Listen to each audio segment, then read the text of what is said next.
ସେମିତି 3 ନମ୍ବର ଦେଖନ୍ତୁ। 3 ନମ୍ବରକୁ ଦେଖିବା। ତଳ ପଦ୍ୟାଂଶକୁ ସଜାଡ଼ି ଲେଖ। ହେଲା, ତ ତଳେ ଅଛି ଦେଖ, ଥରିଲା ଛାତି ବିଦେଶୀ ଶେଷରେ, ହେଲା, ରାତି ରହିଗଲେ ଗୋଟିଏ ନ ଆଉ, ଏଇସବୁ ମାନେ ଯାର କ'ଣ ପଦ ଗୁଡ଼ିକ, ଏଇଟା ଗୋଟେ ପଦ, ଏଇଟା ଗୋଟେ ପଦ, ଏଇଟା ଗୋଟେ ପଦ, ଏଇଟା ଗୋଟେ ପଦ, ହଁ ନା ନାହିଁ? ଏଇ ପଦ ଗୁଡ଼ିକ କ'ଣ ନା ଇଆଡ଼େ ସିଆଡ଼େ ହେଇଯାଇଛି, ମାନେ ତାକୁ ସଜାଡ଼ିକି ଲେଖିବା, ଉଲ୍ଟା ପାଲ୍ଟା ହେଇଯାଇଛି। ତାକୁ କେମିତି ସଜାଡ଼ିବା? ଆମ କୋଉଠୁ ତଳ ପଦ୍ୟାଂଶକୁ ଏଇ ଦୁଇଟାକୁ କୋଉଠୁ ଦେଖ, ଥରିଲା ବିଦେଶୀଙ୍କ ଶେଷରେ, ଦେଖ ଏଇଠି କେମିତି ହେବ ସଜାଡ଼। ଏଇଠି ଫାଷ୍ଟ ହେବ ଶେଷରେ, ଶେଷରେ 2 ନମ୍ବର ଥରିଲା, ଶେଷରେ ଥରିଲା ବିଦେଶୀ ଛାତି, ଲେଖିବେ ବିଦେଶୀ ଛାତି, ବୁଝିପାରିଲେ? ଏମିତି ହେବ ଏଇଟା, ହେଲା, ଶେଷରେ ଥରିଲା, ଏଇଟା 1 ନମ୍ବର, 2 ନମ୍ବର, 3, ଏଇଟା 4, ହେଲା। ସେମିତି ଦେଖନ୍ତୁ ଏଇ ତଳଟା, ଆଉ ନ ରହିଲେ, ଆଉ ନ ରହିଲେ, ରହିଲେ ଗୋଟିଏ ରାତି, এইটা হব, ହେଲା। ଯଦି ବୁଝିପାରିଲେ, ଏବେ ଦେଖିବା 4 ନମ୍ବର। ଦେଖ 4 ନମ୍ବର କ'ଣ ଅଛି? ଏଇ ପଦଟିରୁ ତୁମେ ଯାହା ବୁଝୁଛ ନିଜ ଭାଷାରେ ଲେଖ। ଦେଖ, ଗରା ସରକାର ବନ୍ଧୁକ ଗୁଳି, କବିତା ଶକତି ତାଠାରୁ ବଳି। ମାନେ ଯେଉଁ ଗର ସରକାର ଆମକୁ କେମିତି ଶାସନ କରୁଥିଲେ? ବନ୍ଧୁକ ଗୁଳି ଦେଖିକି ଶାସନ କରୁଥିଲେ, ଚାବୁକ ପାହାର କରୁଥିଲେ, ଗୋଇଠା ମାରୁଥିଲେ।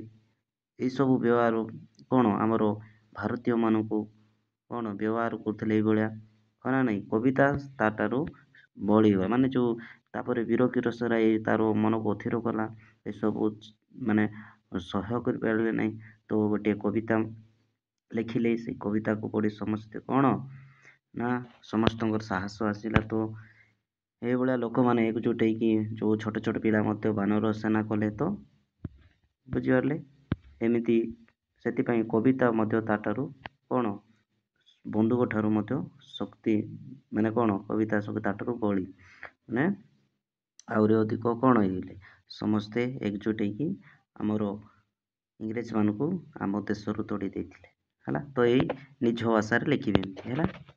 ସେମିତି ଦେଖନ୍ତୁ 5 ନମ୍ବରକୁ, ତ ଦେଖିପାରୁଥିବେ ତଳେ, ହେଲା, ପିଲାମାନଙ୍କୁ ଦେଖିପାରୁଥିବେ, ଛୋଟ ଛୋଟ ପିଲାମାନଙ୍କୁ। ଦେଖ, କବିତାର ଯେଉଁ ପଦ ସହ ଏଇ ଚିତ୍ରର ସମ୍ପର୍କ ଅଛି ସେଇ ପଦଟି ତିଳ, ହେଲା, ସେଇ ପଦଟି ଚିତ୍ର ତଳେ ଦେଖ। ତ କ'ଣ ଅଛି ଏଇ ତଳେ ଲେଖିବେ।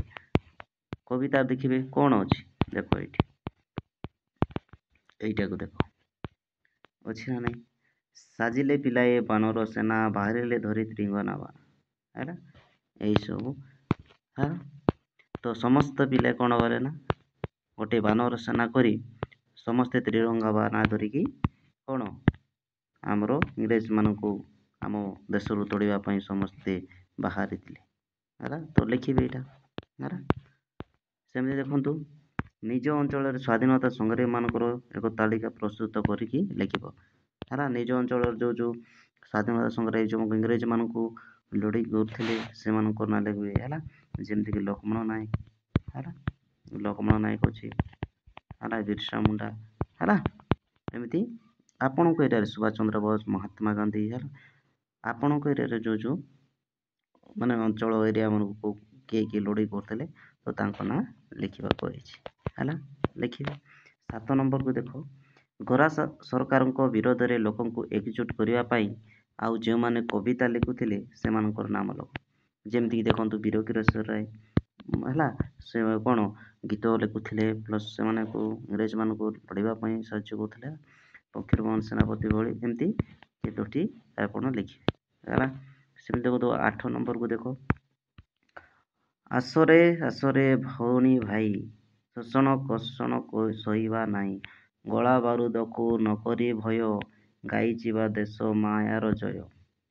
ଆସ ଏଇ ଗୀତଟିକୁ ଗାଇ ଗାଇ କଦମ ତାଳ ପକାଇବା ଏବଂ ଅଭିଯାନରେ ବାହାରିବାରେ ଅଭିନୟ କରିବା, ହେଲା। ଏଇଟାକୁ କ'ଣ କରିବେ, ଏମିତି ଗାଇକି ଅଭ୍ୟାସ କରିବେ, ଆଉ ଆକୁ ଗାଇ ଗାଇ କେଉଁଠିକି ଯିବା, ଅଭିଯାନରେ ବାହାରିବା, ହେଲା।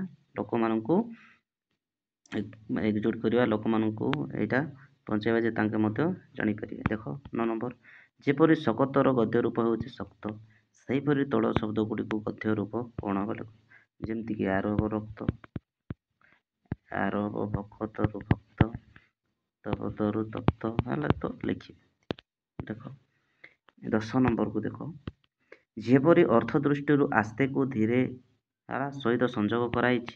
ଦେଖ ଆସ୍ତେକୁ ଧୀରେ, ଆସ୍ତେ ମାନେ ଧୀରେ, ଧୀରେ ସେଇଟା ଗୋଟେ, ସେହିପରି ଅନ୍ୟ ଶବ୍ଦ ମାନଙ୍କର ଏକାର୍ଥ ବୁଝିବା ପାଇଁ ସଂଯୋଗ କରିବା। ଯେମିତିକି ରାଜତ୍ୱ ଶାସନ ହେଲା, ସେମିତି ସମ୍ପତ୍ତି, ବିଭବ ମାଟି ହେଲା, ସମ୍ପତ୍ତି ଭୂଇଁ, ତ ଏଇଭଳିଆ ଯୋଡ଼ିବି। ଏଇ ଦେଖ 11 ନମ୍ବର, ବୀର କିଶୋରଙ୍କୁ କାହିଁକି ଜାତୀୟ କବି କୁହାଯାଇଛି ଆଲୋଚନା କରିବା। ଆଲୋଚନା ଯାହା ସ୍ଥିର ହେଲା ତାକୁ ଲେଖିବା। ତ ଆଲୋଚନା କରିବେ ଜାତୀୟ କବି କାହିଁକି କହୁଛି ହେଲା, ବୀର କିଶୋର କାହିଁକି ନା ଇଂରେଜମାନଙ୍କୁ ଯେଉଁ ଲଢ଼େଇ କରିବା ପାଇଁ ଆମକୁ ଯେଉଁ କବିତା ମାଧ୍ୟମରେ ଲୋକମାନଙ୍କୁ ସମସ୍ତଙ୍କ ପାଖକୁ ପହଞ୍ଚାଇଥିଲେ ଏବଂ ସମସ୍ତେ କ'ଣ ଆଉ ଏଇ କବିତା ମାଧ୍ୟମରେ ସମସ୍ତେ ଏକଜୁଟ ହେଇ ହେଲା ଇଂରେଜମାନଙ୍କୁ ତଡ଼ିବା ପାଇଁ ବହୁତ ସାହାଯ୍ୟ ହୋଇଥିଲା। ତ ସେଥିପାଇଁ କ'ଣ ଆମେ ଜାତୀୟ କବି ବୋଲି ମଧ୍ୟ କହୁଛେ, ଆଉ ଅନେକ ଅଛି ତାଙ୍କ ବିଷୟରେ ମଧ୍ୟ ଆପଣ ଜାଣିପାରିବେ। ତ ପିଲାମାନେ ଏଇଟା ଥିଲା ଆମର କ'ଣ ଜାତୀୟ କବି ବୀର କିଶୋର ରାୟଙ୍କ ଯେଉଁ ପ୍ରଶ୍ନ ଉତ୍ତର ମଧ୍ୟ ଗୋଟିଏ ଭିଡ଼ିଓରେ ଆମେ ସାରିଦେଲେ ହେଲା।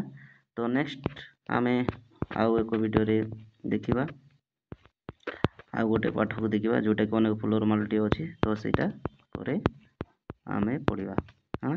ତ ପିଲାମାନେ ଆଶା କରୁଛି ସମସ୍ତେ ଏଇ ଭିଡ଼ିଓଟିକୁ ବହୁତ ଭଲ ଭାବରେ ବୁଝିପାରୁଥିବେ ଏଇ ଜାତୀୟ କବି ବୀର କିଶୋର ରାୟକୁ। ତ ଯଦି ଆପଣଙ୍କୁ ଭଲ ଲାଗୁଛି ତାହେଲେ ଲାଇକ୍ କରନ୍ତୁ, ସେୟାର ମଧ୍ୟ କରନ୍ତୁ, କମେଣ୍ଟ ମଧ୍ୟ କରନ୍ତୁ ଭଲ ଲାଗୁଥିଲେ, ଯାହାଫଳରେ କି ଆମକୁ ବହୁତ ଖୁସି ଲାଗିବ ହେଲା। ତ ଜୟ ଜଗନ୍ନାଥ ପିଲାମାନେ, ଜୟ ଜଗନ୍ନାଥରେ ଜୟ ଜଗନ୍ନାଥ।